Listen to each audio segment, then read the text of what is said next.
Ang bango nga guys, ang bango niya, ito yung ginamit ko. Ngayon ko lang to ginamit kasi dati ito yung ginagamit ko. And ito. Tapos ito sinubukan ko tong color red. Ang bango rin niya guys.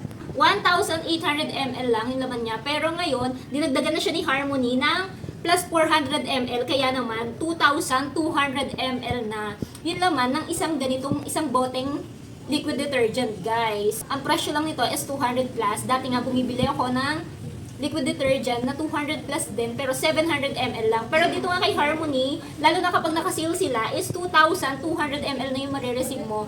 Nakabote na po siya, guys. And mabango siya at mabula. Pwede ka na rin hindi mag-Pabcon dahil meron na rin nga itong fabric softener. Pero depende po sa iyo kung gusto mong mag-Pabcon.